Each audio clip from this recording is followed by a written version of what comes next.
Assalamualaikum. Jumpa lagi sama saya Dr. Cindy. Kita kembali di Beauty Tips. Oke, sebelum kita mulai jangan lupa untuk subscribe dulu channel ini supaya saya semakin semangat untuk buat channel-channel berikutnya. Di setiap harinya insya Allah akan tayang setiap jam 3:30 sore. Oke, tanpa berlama-lama, ini sesuai dengan request banyak banget yang nanyain, Kak, aku stay at home, aku di rumah aja, tapi kenapa ya aku jerawatan gitu. Atau ada lagi yang bilang, Kak, aku puasa, aku ya biasa sih sahur, buka, makannya juga nggak sering-sering amat, kan sahur sama buka gitu, tapi kenapa masih jerawatan aja gitu. Aku jarang keluar, tapi kenapa masih jerawatan. Banyak deh curhat-curhatan di Instagram saya yang di sini nih. Nah, jangan lupa follow ya. Nah, di situ saya langsung berpikiran, wah, saya harus buat nih video tentang jerawat lagi, tentang pejuang jerawat. Jangan salah, saya juga dulu pernah jerawatan juga, teman-teman. Jadi karena kulit saya ini super sensitif, kering dan sensitif, jadi saya juga gampang banget kalau misalnya udah mau haid atau misalnya makannya salah nih, ada makan makanan tertentu yang kalap gitu kan, tahu-tahu muncul. Nah, makanya saya akan share di sini. Langsung aja. Oke, judulnya adalah tips untuk atasi jerawat atau mengurangi jerawat supaya nggak datang lagi secara selamanya gitu. Jerawat, beruntusan, breakout, apapun itu yang bikin muka kita jadi gemes banget. Bayangkan, kamu pernah nggak teman-teman muncul 1, 2, 3, 4, 5, 6 gitu ya, ada jerawat di muka kita. Itu rasanya kan gedek banget ya, pasti gemes banget, pingin dicubit itu kalau bisa dicubit jerawatnya. Tapi jangan, oke? Jangan. Oke, langsung aja. Sebelum kita mulai atasi jerawat ini, saya mohon banget teman-teman, kamu harus dedikasikan diri kamu, hati kamu, segenap jiwa raga. Ini serius teman-teman, ini serius. Segenap jiwa dan raga teman-teman untuk fokus atasi jerawat ini di kulit kecintaan kamu sendiri. Kamu bayangkan teman-teman, kulit kamu ini adalah makhluk hidup. Yang makhluk hidup berarti kan dia butuh sama nutrisi, butuh makanan gitu kan ya. Kalau nggak dikasih makanan, misalnya seperti pelembab gitu, kalau nggak dikasih makanan, dia kan akan kurus. Misalnya kayak manusia ya, manusia nggak dikasih makan berhari-hari gitu kan, dia akan kurus, kering kerontang, dan dia akan gampang penyakitan gitu teman-teman. Akan gampang kena sakit gitu, infeksi dan lain sebagainya kalau nutrisinya nggak baik, kalau nggak dikasih makan, misalnya manusia atau misalnya binatang, hewan peliharaan kita tercinta gitu kan. Bayangkan kulit kita juga butuh seperti itu. Jadi nggak boleh berlebihan, nggak boleh kekurangan. Kalau berlebihan obesitas gitu kan kalau manusia. Kalau misalnya muka kita berlebihan, nanti akan terjadi perlawanan di kulit wajah kita itu loh. Jadi kita harus sayang sama kulit kita sendiri. Oke? Udah, kamu udah serius ya. Kamu harus mendedikasikan nanti yang saya sampaikan ini sangat berharga banget teman-teman. Ini sangat berharga banget teman-teman. Ini simple, sesimpel-simpelnya yang ada setiap hari di lingkungan kita, tapi kita nggak sadar dan itu bisa memunculkan jerawat. Saya nggak akan nempelin muka saya karena ini memang penting banget. Ini nggak boleh nempelin. Ini salah satu bagian dari yang ada dalam konten ini. Oke? Nah, sebelum kita mulai, jerawat dalam dunia kedokteran namanya acne vulgaris. Jerawat ada macam-macamnya. Kalau kamu pingin saya tampilkan di konten berikutnya tentang tipe-tipe jerawat, jenis-jenis jerawat, penyebab-penyebabnya, dan juga cara ngatasinnya beda-beda teman-teman. Boleh komen di bawah aja. Apa sih tipe-tipenya gitu? Jerawat itu ada apa aja sih? Penyebabnya apa aja sih? Oke? Komen di bawah. Oke, sebelum kita mulai ya, udah 3 menit lagi. Jadi gini teman-teman, mekanisme terbentuknya acne vulgaris atau jerawat dalam ilmu kedokteran itu ada 4 mekanismenya teman-teman. Yang pertama yaitu adalah produksi dari sebum atau minyak dari kelenjar minyak, kelenjar sebasea itu berlebihan. Satu ya, kelenjar minyaknya berlebihan, jadi minyaknya banyak gitu. Yang kedua, kolonisasi dari bakteri. Ya, namanya Propionibacterium acnes. Jadi bakteri ini nih yang bikin jerawat kita muncul. Oke? Yang kedua bakteri. Yang ketiga, hiperkeratinisasi folikel. Nah, pusing dah tuh. Jadi intinya teman-teman, di kulit kita ini ada sel-sel kulit mati yang terus akan berganti, turnover gitu ya. Dia normalnya 14 hari sampai 28 hari akan bergantian. Nah, jadi kan memang ada nih istilah eksfoliasi. Kita harus bisa angkat nih, kita harus eksfoliasi secara gentle, secara halus untuk mengangkat sel-sel kulit mati tersebut. Kalau misalnya sel kulit mati tersebut tidak diangkat-angkat juga, dia akan menumpuk di pori-pori kulit wajah kita.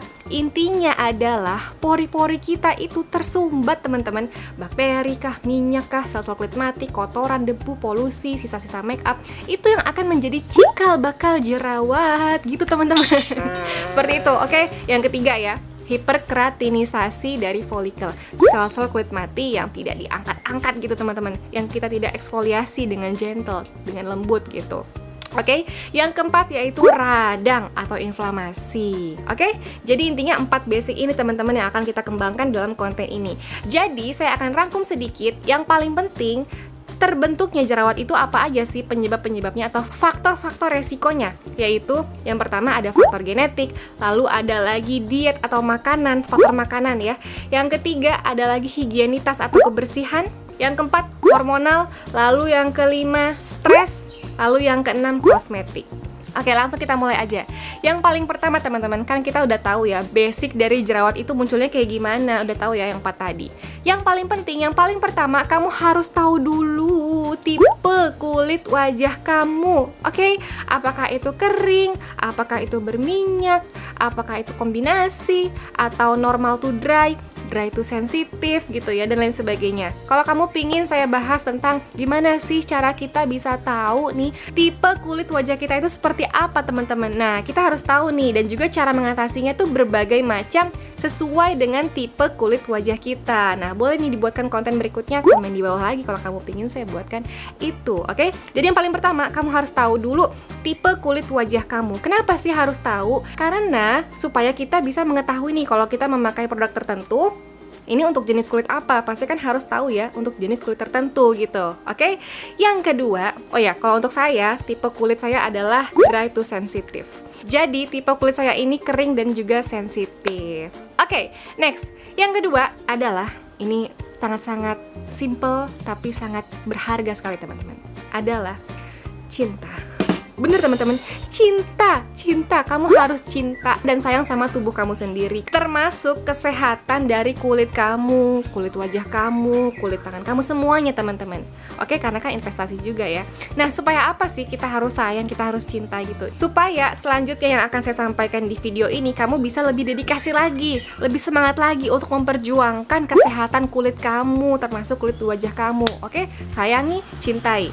Karena selanjutnya, ke depan yang saya sampaikan ini sangatlah penting.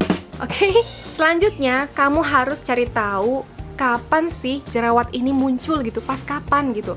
Misalnya nih, kamu habis makan makanan tertentu gitu, makan makanan yang sangat manis, yang manis gitu ya, atau yang berminyak, dan ini juga sangat mempengaruhi sekali teman-teman munculnya jerawat. Nah teman-teman, kalau makanan yang manis ini tinggi nih kadar gula darahnya dalam tubuh kamu, dia akan memicu tingginya hormon androgen, yang artinya hormon androgen inilah yang akan memicu dari peningkatan sebum atau minyak yang dihasilkan oleh kelenjar minyak kamu. Oke teman-teman, jadi ini sangat mempengaruhi.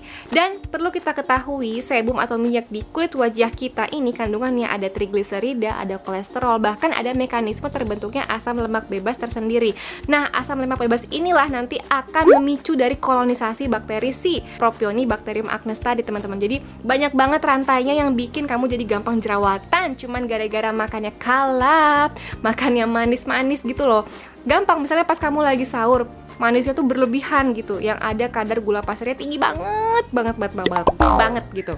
Dan juga pas buka puasa, kamu kalap juga cari yang manis sih, tapi manisnya banyak banget teman-teman. Itu sangat mempengaruhi sekali banget teman-teman. Oke, manis, terus juga berlemak yang berminyak-minyak gitu ya. Terus juga kapan nih misalnya kamu pas lagi pakai kosmetik tertentu gitu ya. Terus juga kamu misalnya keluar nih kena polusi, atau misalnya pas kamu pakai helm gitu ya. Bisa jadi nih helm kamu jarang dicuci teman-teman. Jadi harus sering-sering tahu nih apa aja yang bisa buat kamu jadi gampang jerawatan. Kalau misalnya helm teman-teman, ini kan helm ini keringetan di dalamnya nih. Ini akan gampang memicu jerawat, sehingga kamu akan cenderung timbul jerawat daerah pipi gitu. Hal-hal yang simple tapi itu sangat penting sekali. Jadi jangan lupa untuk dibersihkan. bersihkan gitu, oke? Nah selanjutnya, pas kapan lagi nih timbul jerawat? Misalnya nih kamu pindah rumah, atau misalnya kamu pindah suatu tempat atau suatu lokasi untuk penginapan kah, atau berapa hari entah apa itu, terus airnya bisa aja kotor. Pas kamu cuci muka pakai air tersebut, itu sangat-sangat mempengaruhi untuk timbulnya jerawat, apalagi untuk kamu yang jenis kulit yang sangat sensitif teman-teman, jadi sangat mempengaruhi. Kalau kamu perhatiin, kamu pindah ke suatu tempat, ke sebuah rumah atau penginapan dan kamu lihat airnya kurang bersih, sebaiknya untuk cuci muka kamu, karena yang muka ini sangat sensitif, pakai air mineral aja untuk sementara waktu saat kamu pindah di tempat tersebut gitu, oke? Nah selanjutnya, jauhi makanan-makanan tertentu yang bikin breakout gitu ya teman-teman. Atau boleh deh kamu komen di bawah lagi kalau saya pingin bahas makanan yang menyebabkan jerawat dan makanan anti jerawat, ada juga loh teman-teman, komen di bawah. Yang penting kamu harus tahu itu, oke? Yang selanjutnya adalah minum air mineral. Itu penting sekali teman-teman, harus ada ya. Kamu nggak boleh kehausan, kamu nggak boleh sampai dehidrasi. Tapi kalau lagi puasa ya memang harus dijaga. Tapi ada loh teman-teman triknya. Nih di konten pas saya nih sahur nih, apa aja yang harus ada. Nih di sini kamu harus minum yang cukup pas lagi sahur. Gimana caranya, ada di sini ya teman-teman, jangan lupa ditonton. Nah, kalau misalnya lagi nggak puasa nih, lagi di luar dari bulan puasa nanti ya. Nah, jadi gimana sih? Intinya ada rumus untuk perhitungannya teman-teman. Berat badan kamu berapa? Dibagi 30 sama dengan titik liter.